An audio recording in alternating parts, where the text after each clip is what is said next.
Entrevista do dia. Ela já está aqui, é uma das jornalistas, pessoal, mais renomadas do Brasil. E eu fiquei tão feliz quando eu estendi o convite a ela, porque eu falei o seguinte, olha, ninguém melhor do que falar sobre o Pantanal do que Cláudia Geiger. Cláudia Geiger, obrigado pela presença ao vivo aqui conosco, direto para todo Mato Grosso do Sul. Bom dia para você. Querido, bom dia, agradeço o convite, que bom estar aqui para a gente conversar. Cláudia, seguinte, eu tirei uma licença na semana passada e ontem, na verdade anteontem, eu vi no seu Instagram alguns vídeos que, olha, partem o nosso coração. Você já foi inúmeras vezes para o Pantanal, né? Nossa, 26 anos indo praticamente todo mês. Essa situação das queimadas, dos incêndios, o que vem acontecendo nesse ano de 2024, qual que é a análise que você faz? Olha, Rodrigão, a gente tem um conjunto de fatores, né? Nós temos uma questão que é uma questão climática, já tem a impressão digital do aquecimento do planeta, da mudança do clima aqui no Pantanal, porque o Pantanal ele depende da chuva que vem de fora, da chuva que vem da Amazônia, e os rios pantaneiros nascem no Cerrado. Então, a gente já está vivendo uma alteração, isso desde 2019, no impacto de redução de chuvas. Esse ano a gente teve 40% menos chuvas no período. Então, você não tem cheia no Pantanal. A última cheia foi em 2018, esse é um fator. Então, estava tudo muito seco, muito seco. E o calor acima da média, com temperaturas muito altas e umidade relativa do ar baixa. E aí você tem um conjunto de fatores que fez com que uma pequena fagulha ou então uma bituca de cigarro que se jogou, uma fogueira que foi feita, se transformou num grande incêndio. Só para você ter uma ideia, agora, neste momento, a gente tem um grande incêndio na região do Rio Negro, que já passou para a região do Nabilec, da Inhacolândia, do Rio Miranda. E no caso dessa região do Rio Negro, onde gravaram novelas, onde fizeram vários filmes, onde tem uma região das Salinas, que a gente fala, o incêndio teve início com um caminhão. Um caminhão que foi fazer entrega, ele atolou e naquela tentativa de desatolar, ou saiu uma fagulha, ou o escapamento soltou uma fagulha. E por causa disso já se espalhou por dezenas de fazendas. Inclusive, tem muita gente falando que nesse caso do Rio Negro, e que também está lá de novo na Serra do Amolar. Então, vários focos espalhados, que não é um foco só, de classificação que eles chamam de sexta geração. Eu nem sabia direito sobre essa classificação de incêndio. Fui até pesquisar e perguntar a alguns amigos. E essa questão de classificação de incêndio florestal em sexta geração significa o quê? Que um incêndio tão vigoroso, com chamas de intensidade tão grande, com essa combinação do vento, a gente mora aqui, a gente sabe que em agosto venta muito, são incêndios de grandes proporções, com capacidade de alteração até no microclima, porque fica quente demais. A gente viu, você deve ter visto no meu Instagram, aquele redemoinho. Nossa, imagem impressionante, eu nunca tinha né? visto aquilo. Aquilo ali eu já vi em 2020, Rodrigão, lá no Pantanal, durante os incêndios, fazendo cobertura, eu vi. É um redemoinho que parece um tornado de cinzas, e aquela coisa que vai girando e vai subindo e espalhando fagulhas para todo lado. E com isso, essas fagulhas caem numa vegetação seca, então novos focos surgem. E esse tipo de redemoinho, de cinzas e de fagulhas, ele só acontece quando o solo está muito aquecido. E aí você tem ali uma alteração de pressão, né? E você tem essa formação do jeito que é um tornado que a gente vê em filme. Só que o tornado, normalmente, ele vem de cima para baixo. Das nuvens, desce, encosta no chão. Nesse redemoinho de cinzas, ele sai do chão e vai girando e chega a uma altitude enorme. E a gente viu isso acontecer lá na região da Inhacolândia.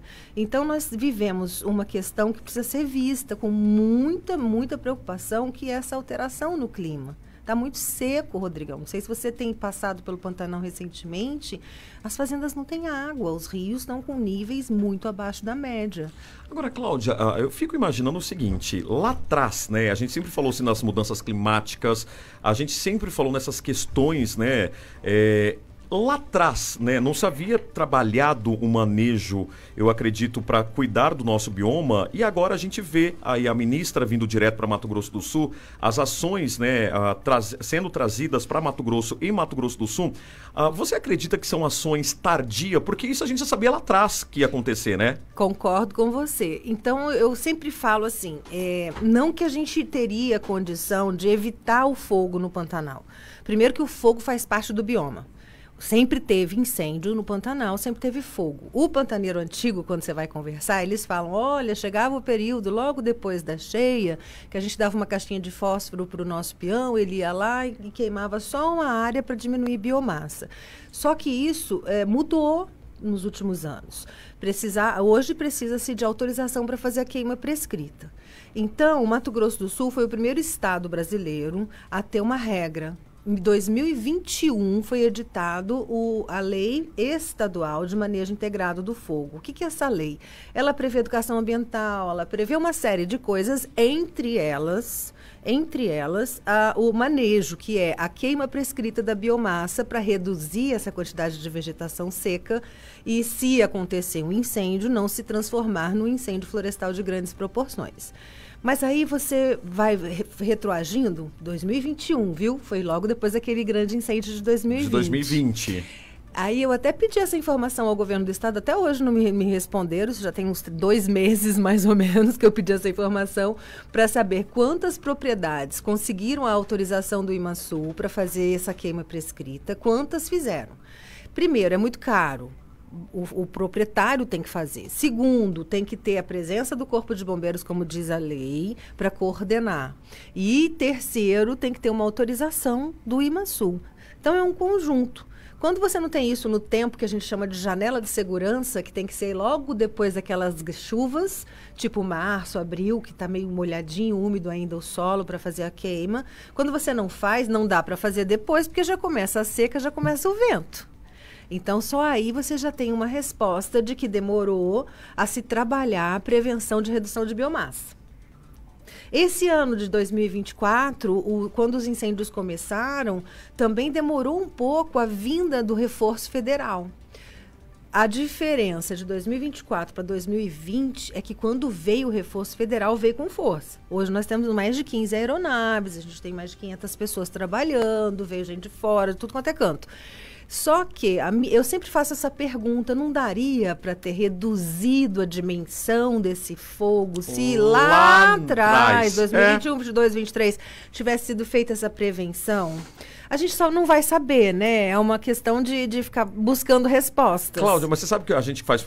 Eu que faço programa popular, né? Eu sempre falo isso. A gente sabe do problema. A gente sabe onde o problema está. A gente sabe como resolver o problema, mas a gente deixa o problema acontecer para eu apagar incêndio, literalmente. Não é uma metáfora, não, literalmente. E daí uma coisa, até então, 2020, era o pior cenário do Pantanal. Hoje, 2024.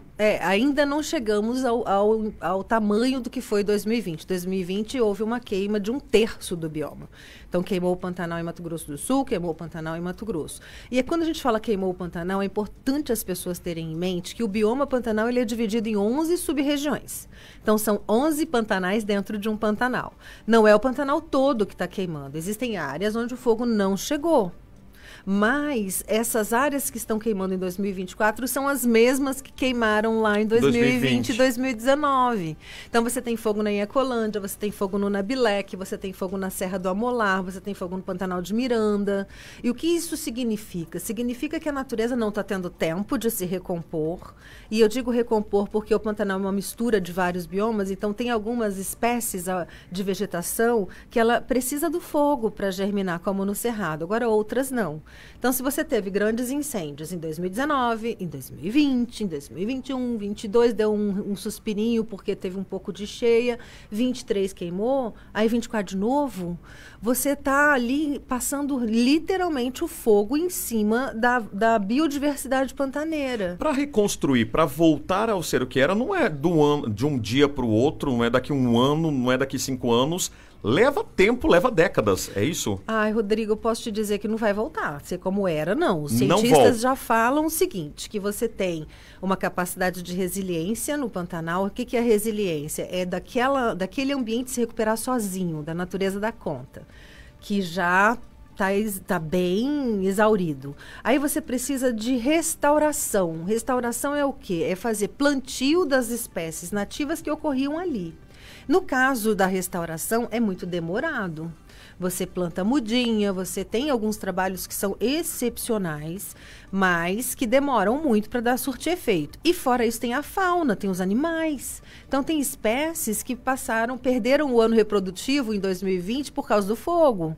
Aí se você pensa que, vou dar um exemplo do tamanduá-bandeira. O tamanduá-bandeira, ele, além de sofrer com os atropelamentos nas estradas, aquele filhotinho fica no lombo da mãe, que a gente vê, é uma imagem mais linda do mundo, né? Ele agarradinho, né? Ali, ele fica meses. Então, até aquele pequeno filhote crescer, entrar em fase reprodutiva, ter filhotinho, passa um tempo. Arara azul, nosso maior refúgio de reprodução natural, pelo menos 6 anos, onde eles queimam essa... Está surtindo o efeito necessário, que os incêndios estão se propagando. E a gente está em agosto, Rodrigão. Você sabe muito bem que temos agosto e setembro pela frente. E são 2 meses considerados perigosos, né? Terríveis. Pesados, né? Terríveis. Cláudia Geiger, ao vivo comigo, jornalista, né? Especializada no jornalismo ambiental. Atenção, Dourados, Três Lagoas e Bonito. Fiquem agora com a sua programação local. Campo Grande, Corumbá e região. Ficam comigo até às 8 da manhã com Noticidade Primeira Edição. Ô, Cláudia, falando ainda no Pantanal, nessa questão, né, da reserva, dos biomas, qual foi a cena que mais te marca? Eu sei que ao longo de 26 anos, igual você falou assim, recebi uma imagem de uma onça toda carbonizada, toda queimada. Eu lembro que eu fiz não foi nem uma reportagem, porque nesse ponto eu não consigo sair do estúdio, mas eu lembro de uma cena de um cemitério de jacarés, que todos os jacarés pegaram fogo. Aquilo ali pra mim, falei, nossa...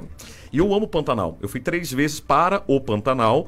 Amo a cidade de Corumbá, já fico como turista mesmo, né? É linda, né? Eu acho Corumbá linda, aquela história, aquelas construções. Eu digo que antes da gente sair pro Nordeste, pro Sul, pro Sudeste, acho que é o nosso dever ir pro Pantanal e pra região ali de Bonito, Bodoquena, conhecermos o nosso Mato Grosso do Sul. Tem que ir pra Ponta Porã ali naquela região também, porque eu sempre falo, eu trouxe meu livro pra você, Rodrigão, tem até um capítulo aqui que eu falo, tudo acontece em Mato Grosso do Sul. Exatamente. A história do Brasil passou por aqui desde 1500. Então, quando você vai viajando pelo estado, você vai vendo e vai aprendendo.